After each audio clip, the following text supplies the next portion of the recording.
Welcome back to another video. Today's I don't know what game's gonna be in the background, but I've been playing a bunch of different games this lately. Minecraft isn't really taking my interest again. And today's gonna be talking about the topic that gaming isn't dead, you're just bored, which is very true to me. I get so bored of games now. I don't know if it's because I got a TikTok brain nowadays or like what the fuck is wrong with me. But yeah, something like that. You ever notice how every week there's another video game titled Gaming is Boring Now? I see so much like content throughout YouTube. People just talking about how gaming is boring now or gaming is not the same as it used to be. But like, it makes sense. It won't be the same as when you're fucking 12 years old playing Black Ops 2 zombies on the Nuketown. Like, the new stuff doesn't give you the same rush you had like staying up all that time, you know? Or even playing Terraria or Minecraft for the first time with the boys. Those are peak experiences, I can't lie. But here's the thing, it's not like gaming is dead, it's just that we've been doing it for too damn long. Anything gets stale if you do it for like 12 hours a day straight for 10 years, spending like energy drinks and broken dreams. You can't just goon max every day and expect dopamine to still work right. Gaming used to be a hobby, not a lifestyle choice. You finish work, school or whatever and hop on for an hour or two, and you laugh with your friends. Then you log off, that was peak gaming. Now people act like it's a second job. My hobby is playing games for 10 hours straight and then tweeting about how I feel nothing. Yeah, no kidding. You're overdosing on fucking pixels, champ. It's like eating pizza for every meal. Yeah, it's good for the first time, or first few times, but by day 4, you're paying for a vegetable. Some people play games like they're mining Bitcoin out of their GPUs. Should probably go outside sometimes, honestly. Breathe some air, touch some grass, maybe even mow it. Then when you come back, games start feeling fun again. That's a secret. You just need moderation. Now let's talk about like this new era that's been coming out like quite lately. I see so many games on Steam especially, or even Twitch or whatever, people watch. I don't really watch Twitch that much, but I respect it.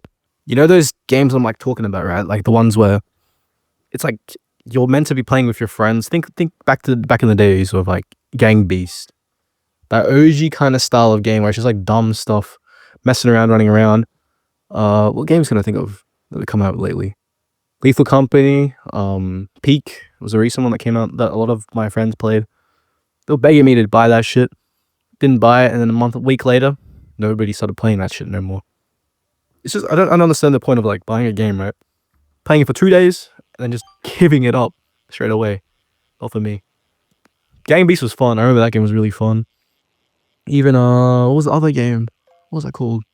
I have no clue, but I'll come in my head later. It was like same as Gang Beast style, but you're like running around, jumping and shit, doing parkour. I remember played that game for a while too. It was pretty good. Oh, Fall Guys. No, not Fall. That's another games go slop type of game as well. Those type of multiplayer games, they're like literally fun for like a weekend.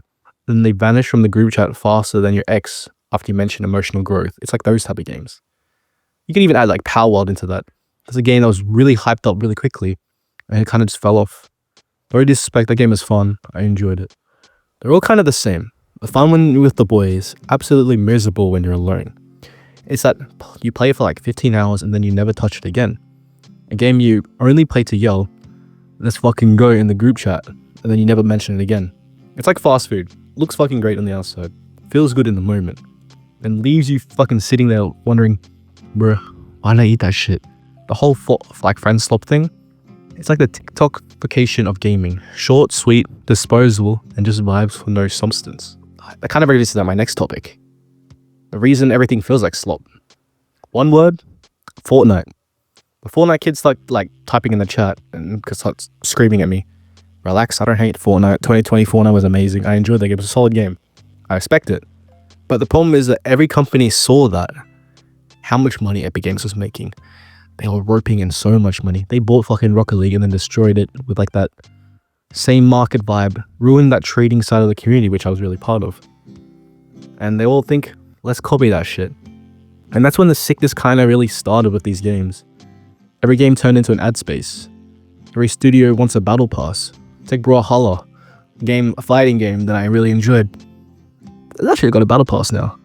We went from here's a full game for $60 to here's a full free game that will cost you like half your dignity and at $300 in skins. And the worst part is, They took the soul out of these games, you know? No story, no charm, just trends and collabs. We got games that feel like a corporate's PowerPoint. Even Skate. Don't get me started on Skate. Skate went from a trilogy, from this chill, creative skate sim. Man, they got rid of my fucking goat, the coach. But yeah, and they replaced him with fucking AI. There's an AI robot now. It's basically a mobile app pretending to be a game. I don't know what happened. It's all for profit. You can smell the boardroom on these games. They've got no heart, and that's honestly how it feels. And let's talk about the slop in general. We're living through the slop era of gaming. You got Pokemon creating the same game that was released in 2013, and somehow the 3DS version has more content than the one on the Switch. Let me deep that right now. Pokemon ZA, a game that was low-key kind of hyped, coming off the last Legends game, which is really, really hyped. That was a pretty fun game. I enjoyed it. And you're setting yourself into the Mega Evolution, like arguably the best gimmick like Pokemon has ever had. In a region where quite loved, especially the anime was really loved. I remember the anime for X and Y was amazing. And you're setting it just in the city, not even like the whole region, just the city. And if you actually go Google or watch videos, some of the places aren't accessible. It's just blank copy-pasted buildings. I know you're thinking, well, they couldn't do that much. They could have done something similar to Legends, like the original Legends, where they went very far in the past instead of making it kind of modern. I'm not really sure what they could have done. I'm not a game designer. That's the thing is, like Nintendo or Game Freak has arguably the most possible like franchise of all time, with the most highest like cap in money, and they're producing games that are worthless, honestly. You have a huge budget. You should be able to be pushing out games that are really, really nice and really, really good, full of content. Not charging $100 for a game with one city and no buildings you can enter. Meanwhile, a dude in his basement made Stardew Valley by himself. It's ridiculous. And you know what makes it worse? We keep buying this stuff. We're out here getting scammed on purpose. It's like appealing to stockholders has become a game genre. And don't get me started on mod slop. People slap together random terrain, throw in create mod, and call it a day. No structure, no thought, just vibes. It's like soup, no recipe. It's not all bad, right? There's some good games out there. Just gotta look past the corporate fog. My friend was mentioning this game called Vintage Story. Honestly, it looks like a masterpiece, and I'm willing to try it. It actually makes you think. You have to prepare for the winter, farm, progress. There's actually a structure with a reward. It's not just shiny loot about effort paying off. Same with Baldur's Gate 3, Hades, Cyberpunk, or even the recent Silk Song. Those games are little indie titles that prove that passion exists. Besides Cyberpunk, that's not an indie title. Indie devs are carrying the gaming industry like atlases holding up the world, while AAA devs are busy designing cat ears for fucking $20. So yeah, maybe gaming isn't boring. Maybe you just need a break, and maybe you need to stop comparing every new game to the golden age you had as a teenager.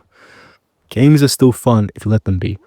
Maybe don't play for 14 hours a day.